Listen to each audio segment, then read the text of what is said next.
Bismillahirrahmanirrahim. Assalamualaikum dan selamat tengah hari. So hari ni kita pergi lab 2. Lab 2 ada lab 2 adalah lab 2 untuk kelas IBC lah.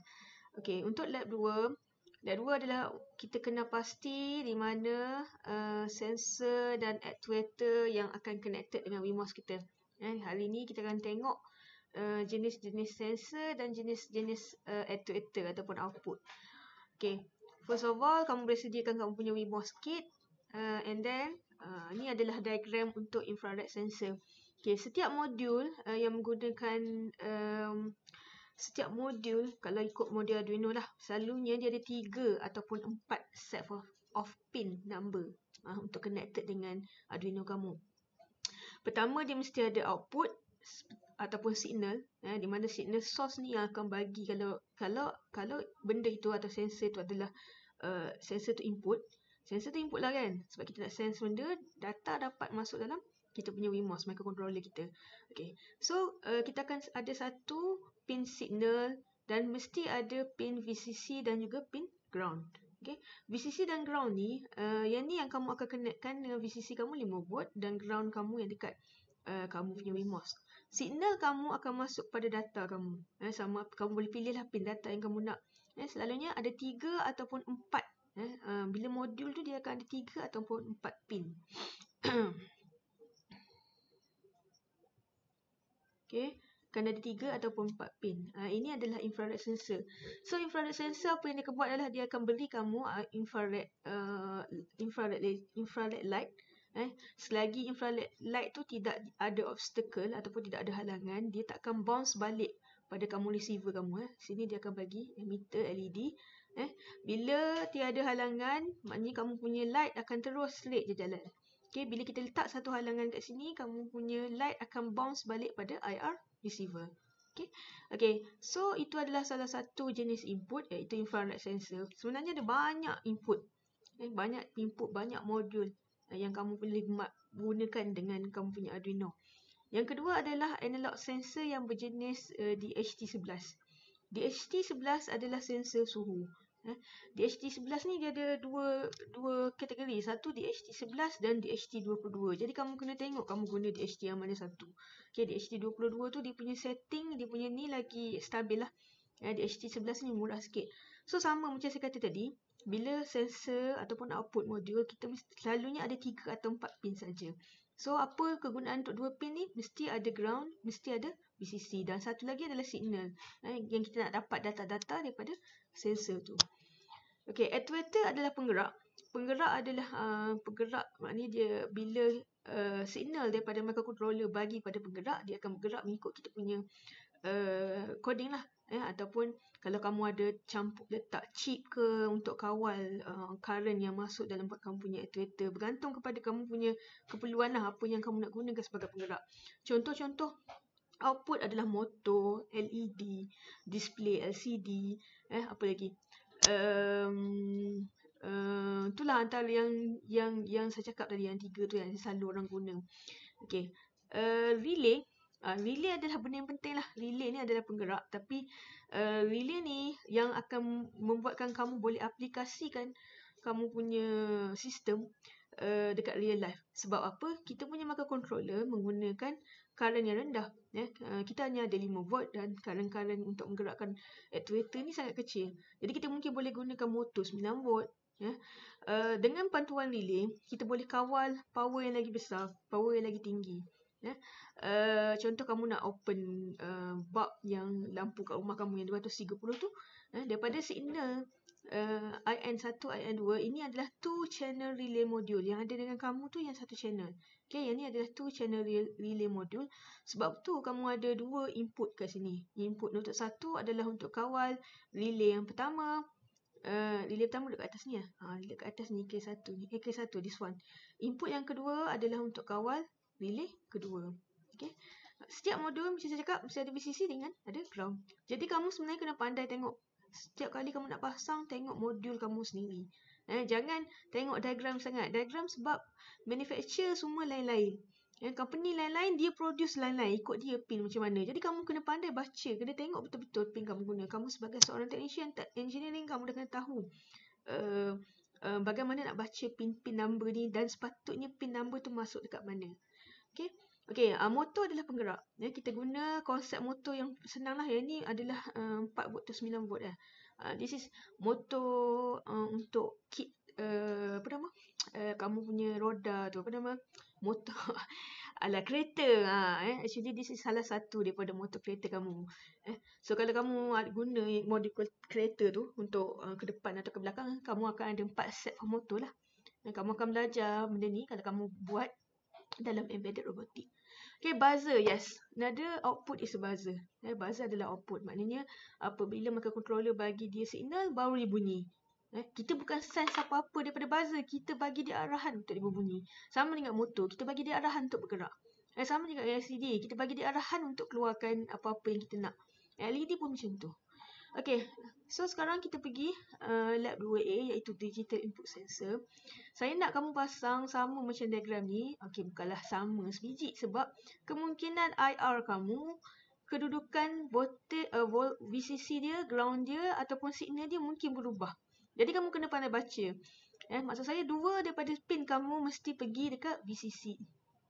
Apa yang kamu nak senang, kamu nak dekat photoboard kamu tu, kamu jadikan ni semua satu line ni adalah VCC. Sebab tu kamu letak 5 volt dekat sini. Okay, so line ni semua 5 volt. Dekat ground ni, kamu ambil ground dekat Wemos kamu, letak dekat satu pin yang hujung sekali ni. Ini adalah semua untuk ground. Okay, so sebab tu kita tak payah cocok banyak-banyak positif dan negatif. VCC dan ground kita gunakan pada titik-titik ni saja. Dia boleh kongsi sama-sama. Okay, tengok balik ke IR kamu, mana VCC. So yang VCC tu yang kamu masukkan dalam ni. Mana negatif? Yang negatif tu kamu masukkan dekat kamu punya photoboard. Signal tu kamu boleh masukkan dekat D4, dekat nombor 4. Sebab apa? Okay. We are still using INT, integer dekat sini. So obstacle pin sama dengan 4, masuk dekat D4. Kenapa 4 kat sini? Okay, so kamu boleh copy coding ni. Copy semua coding ni. Masukkan dalam kamu punya Arduino. Okay. Saya punya 2A. Okay, masukkan dalam Arduino kamu. 2A tadi. Okay, paste.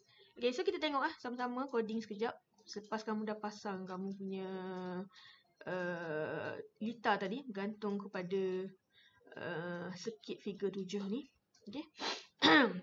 So, infrared kamu adalah digunakan yang ni, dekat define yang 2 ni. Yang ni adalah untuk kita state infrared tu sentiasa tinggi. Maknanya bila tiada halangan, original condition dia akan jadi sentiasa high. So, bila ada halangan, baru dia akan jadi low. Dan kata lain, kita punya sensor is active low. Okay, so kita define dulu INT integer IS obstacle pin. This is for infrared pin. Sebenarnya kita boleh tukar nama apa-apa yang kamu nak. Kamu boleh namakan dia infrared, kamu boleh namakan dia ACMA. Contoh kamu nak namakan kamu punya sensor infrared ni ACMA pun kamu boleh buat, tak ada masalah. Okay, LED adalah untuk LED. LED ni kamu gunakan, kamu ada 2 output sekarang ni. Kamu ada 2 device, Satu device adalah sebagai input, satu device lagi adalah sebagai output. So LED kamu, antara 2 ni, yang mana satu input, yang mana satu output. Bila masuk void setup, kamu kena declare. Kamu ada 2 device, sekali lagi. Ada 2 device. Siapa yang input, siapa yang output. Declare kat sini. Okay. We are going to use serial begin sebab kita akan tengok communication antara kita punya Wemos dan serial monitor kita dekat IDE ni. Kita boleh tengok macam mana Puan tahu ada serial monitor. Macam mana kita boleh tengok serial monitor dekat dalam coding ni, ataupun dalam sistem yang kita buat ni. Sebab kamu ada guna serial preload. Bila ada serial preload, maknanya kita boleh baca benda tu guna monitor kita. Okay. So dekat sini apa yang jadi tadi saya kata, infrared disetkan untuk dia punya level sentiasa high. So, bila ada obstacle, if obstacle is low, dia akan ambil loop kamu. If kita ada guna if else kat sini. If obstacle are low, kalau condition yang ni dipenuhi, dia akan pergi loop yang bawah ni. Okay, so kita akan dapat obstacle. Digital LED kita akan tinggi. Kita dah state tadi LED kita dekat nombor 14. Pin nombor 14, INT dekat GPIO. Nombor 14 masuk kat D5. Okay. Yang ni harap kamu faham dah lah. Macam mana nak tengok betul ke tak ketak anak kamu ni. Macam mana nak troubleshoot. Okay. Sekiranya tak ada masalah, kamu seperti biasa sebelum upload, check dulu board Wemos kamu, adakah kamu guna board Wemos betul.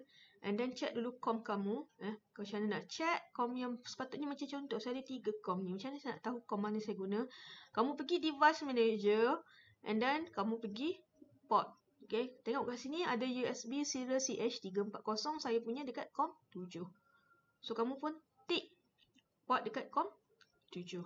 Saya laju sangat ke? Tak apalah, kamu boleh pause-pause kan. Okay, so kalau tak ada masalah, kamu boleh upload. Boleh upload.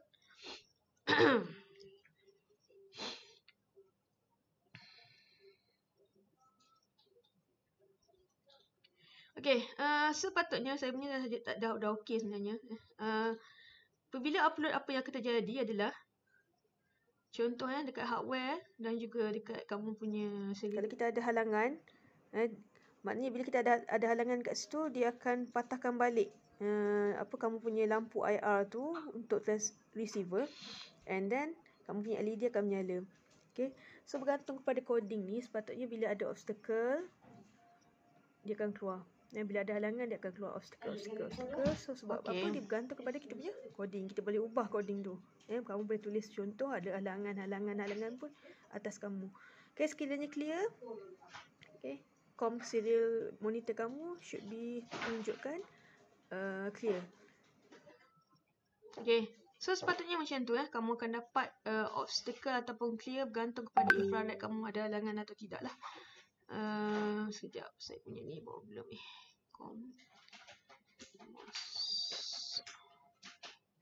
Oh, ni saya guna coding lain.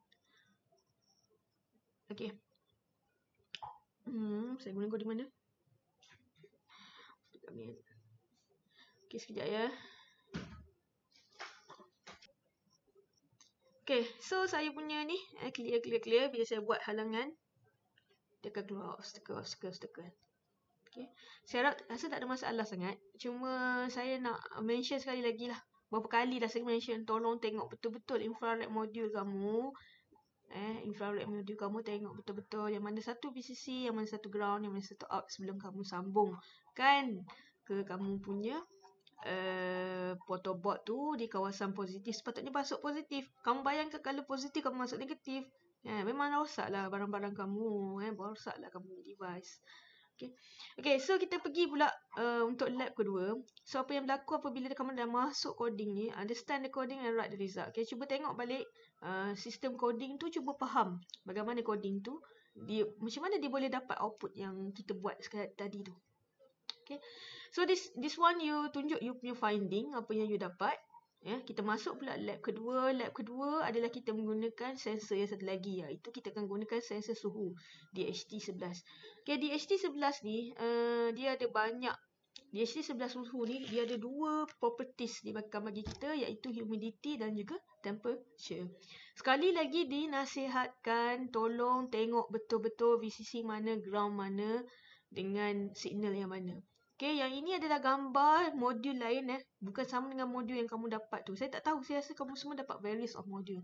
Okay, sekali saja kamu pasang salah, apa yang akan jadi, kamu akan dapat DHT fail to read from DHT sensor.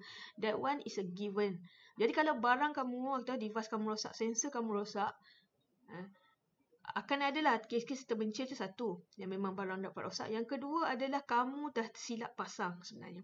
Sekali je, saya kata sekali lagi, sekali je rosak. Sekali je kamu salah pasang, memang akan burn. Okay. Harga yang ni, pandai-pandailah kamu cari sendiri, sebab kita akan gunakan, tolong jaga betul-betul sensor suhu kamu. Kita akan gunakan untuk lab yang seterusnya. Setiap lab memang kita akan guna sensor DHT11 ni. Sebab kita nak tengok transfer data daripada suhu dan temperature suhu dan humidity daripada DHT11 ni. Okay, pasang elok-elok macam saya kata atas protoboard kamu. Okay, untuk kamu boleh cabut dari infrared kamu. Setelah kamu ambil gambar lah, snap gambar yang infrared ni tadi, snap gambar hardware. Kamu snap gambar hardware kamu yang kamu tengah buat tu. Okay, kamu screenshot kamu punya paste print screen kamu punya coding. And then print screen yang kamu dapat dekat serial monitor ni. Bila obstacle dan juga bila clear untuk result kamu. Okay, so we are going to do the lab the second part B punya lab, sambung betul-betul DHT, ground pergi ground, jangan ikut yang ni. Kamu mungkin dapat modul yang lain, VCC pergi VCC, ground pergi ground. Sambung signal, okay, mari kita tengok sama-sama signal pergi mana. So you guys are going to copy this one, you are going to copy the coding. Okay, kamu boleh copy je. Okay, masukkan dalam kamu punya kamu punya Arduino IDE. Okay, ada beberapa benda saya akan ajar lah macam mana cara nak baca coding, nak tengok coding untuk coding lab 2B ni. Kita akan ada include dht.h. Okay, include dht.h. Dan juga macam saya kata, sekarang ni kita guna berapa devices? How many devices we use untuk sistem yang kedua ni? Hanya satu. So kita kena define, kita kena cakap yang DHT, kita guna pin sensor DHT ni, kita letakkan di pin berapa. Setiap benda yang kamu buat, kamu kena declare pin dia. Baru microcontroller tahu this is device ni guna pin kat mana. Okay, pin itu nanti adalah input atau output. Supaya dia tahu dia kena terima data ataupun bagi data pada pin tu. Okay. So include dht.h library. Sensor dia banyak, dia ada dia punya variable yang pengilaan untuk dia dapatkan, bagaimana dia dapatkan nilai suhu dan nilai temperature. Jadi apa yang kamu kena buat adalah bila ada include dht.h, this is file header ataupun library. Kalau dia nak masukkan semua coding-coding tu ke atas ke dalam Arduino IDE ni, kita akan jadi banyak coding dekat dalam ni. Jadi akan serabut. So dia ada library dia sendiri. Setiap sensor-sensor semua dia ada library dia tersendiri. Lagi-lagi library yang sensor yang mempunyai banyak pengilaan lah. Banyak-banyak coding dia. Jadi dia ada separate untuk function sensor itu sendiri. Library ataupun header ni. Macam mana kita nak panggil library ni, dan macam mana kita nak panggil library ni masukkan dalam coding kita. So you guys pergi sketch, you guys pergi include library. Hari tu kita pergi untuk board, kita nak add board, kita pergi board manager kan. This one we are going to include library pula. Library, so you guys pergi include library, pergi manage libraries.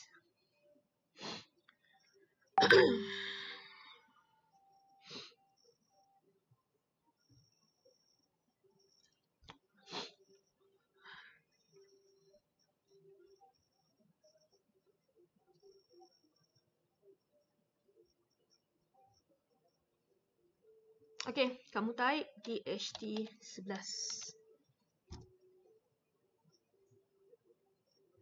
Okay, kamu akan ambil yang ni, DHT sensor library. Kita akan ambil yang ni, kita nak DHT11, DHT22. Ni. Select version, boleh ambil version yang terbaru. Okay, install. Okay guys, korang mungkin akan keluar sebab saya ni, saya dah buat. Okay, yang kamu punya akan keluar include only DHT library or include all. Kamu ambil yang include all tu, jangan ambil yang DHT library saja. Yang nanti tak jadi kamu punya ni. Okay, so katakanlah, okay, yang tu antara kamu kena tengok ya. Okay, dan signal. Kalau sini signal masuk dekat pin 7, signal kita. So kamu pun guna pin 7. Kalau dalam coding asal di 4 kot. Dia bergantung kepada signal ni kamu masuk pin mana lah. Macam saya suka guna untuk suhu, saya suka guna di 7. So saya akan masukkan dekat di 7. Okay, so yang ni kita define DHT 11. Ini adalah salah satu library dalam coding dia. Okay, and then masuk voice setup. Tengok voice setup, kita guna kita punya serial pin, begin kita untuk connect WeMOS dan kita punya serial monitor. Communication berlaku pada 115.200 baud. Okay. Void loop dia akan delay. Dekat sini kita ada variable kita, di mana variable H kita panggil untuk panggil humidity, T kita panggil T, F adalah untuk kita panggil Fahrenheit. Ini adalah variable yang kita akan gunakan untuk panggil data tersebut. Okay, so what are we are going to do? Kita akan print nilai humidity. Yang ni dah panggil serial print tadi kan. Saya kata dah, bila ada serial print, maknanya kita akan ada bacaan-bacaan yang kita panggil dekat serial monitor kita. Humidity ni kita boleh tulis. Kamu nak tulis suhu pun boleh, kat sini boleh ubah. Tapi yang tak boleh ubah adalah variable-variable, sebab kita dah state dekat sini variable kita apa. Okay, so kalau dah rasa tak ada masalah, coding dah tukar nilai DHT kat sini. Dan juga kamu punya data memang rasa dah tak ada salah ya. Ni macam saya kata, jangan salah pasang. Sekali lagi tolonglah, I want to emphasize this. Jaga betul-betul sensor suhu kamu. Okay. So, tengok tools. Okay, kamu punya ni dah okay. Pot kamu, tengok macam saya tak tanda pot lagi. Okay, tanda pot. Kamu boleh pasang dekat, kamu boleh upload. Sekejap ya. Saya tak siap lagi awal. Okay, sambung balik. Saya dah upload coding saya tu. Sekarang ni, sebab saya pun ada banyak dah jadi kan, dan kamu pun mungkin akan jumpa masalah yang sama. Kadang-kadang bila kamu upload dia kata cannot fail to upload at serial monitor COM7. So bila jadi benda macam ni, apa yang kamu buat adalah kamu just tarik balik kabel USB dekat Wemos kamu tu, tarik balik, cabut, and then pasang balik, and then try upload. Jadi tengok tak jadi ke tak. Kadang-kadang dia ada macam dia ada ni lah, dia kabel ke problem, saya pun tak tahu kabel ataupun sebab kita baru dah upload coding yang infrared kan, dia ada macam dia kacau sikit lah, jadi dia kena macam reset balik macam tu. Okay, yang kedua adalah setiap kali macam contoh kita nak buka bacaan dekat serial monitor ni, kadang-kadang untuk first time dia tak jadi sebab dia tak jadi, dia blank lagi kat sini. So apa yang kamu kena buat adalah pastikan ni kamu tukar baut yang sama dengan kamu punya coding. Baut ni kena tengok coding tau, sebab ada coding guna 9600 dan seterusnya. Okay, and then kamu tekan reset button dekat sini. Ni reset button kamu ni. Ni nampak tak? Reset button. Kamu tekan reset button untuk dapat bacaan balik, untuk di refresh dan reset balik.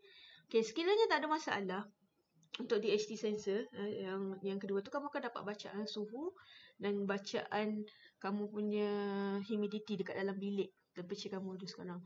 Okay, print screen gambar ni, print screen kamu punya coding, and then ambil gambar hardware kamu, letak dalam result kamu. Okay, boleh? Okay, itu baru bahagian B. Alhamdulillah, settle. Kalau dapat bacaan ni, maknanya kamu mendengar cakap saya lah. Dengan berhati-hatinya kamu pasang VCC dan ground kamu. Very good. And then kamu pun dengar lah saya cakap, tukar nilai kat sini. Kalau kamu dapat fail to read from DHT sensor, you guys kamu dah langgar pantang larang yang saya cakap tadi.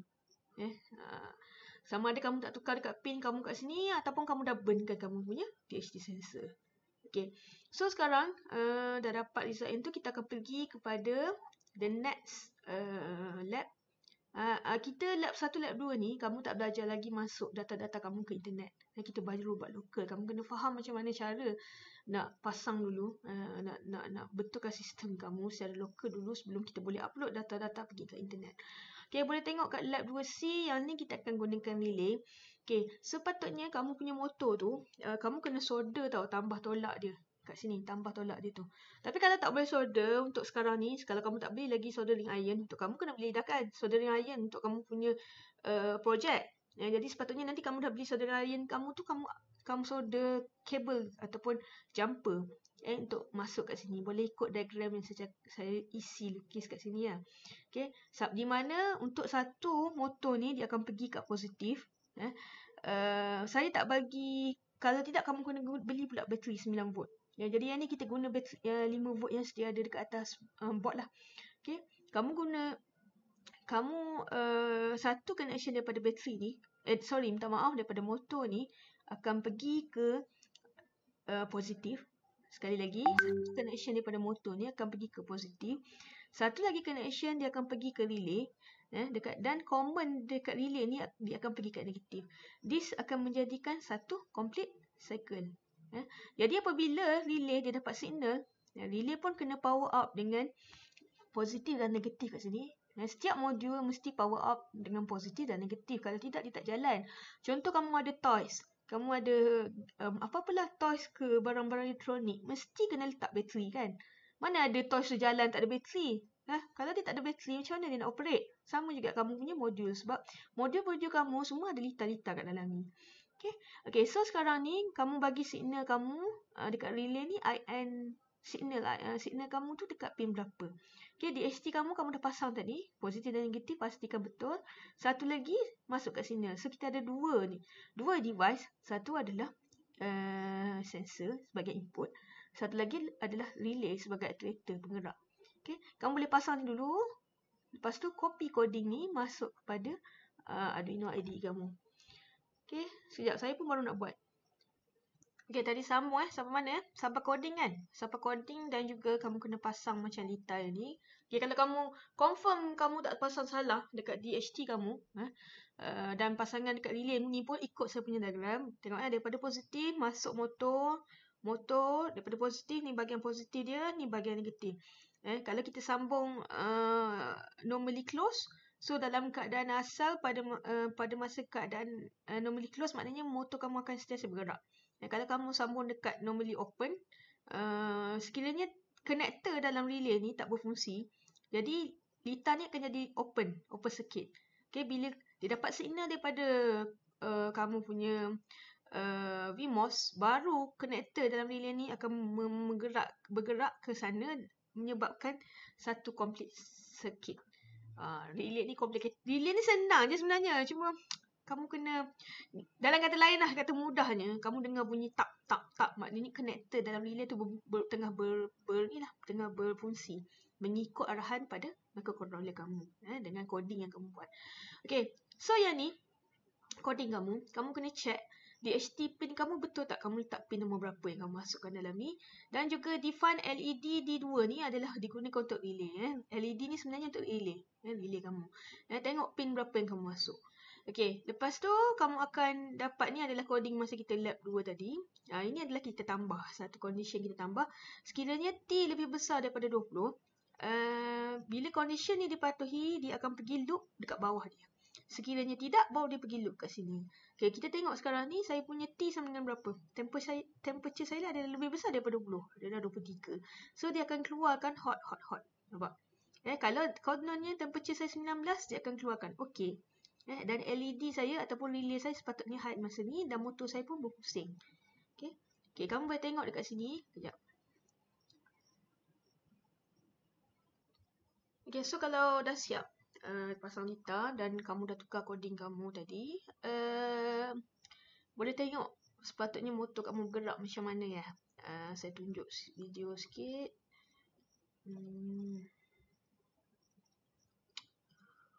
Open basis fields.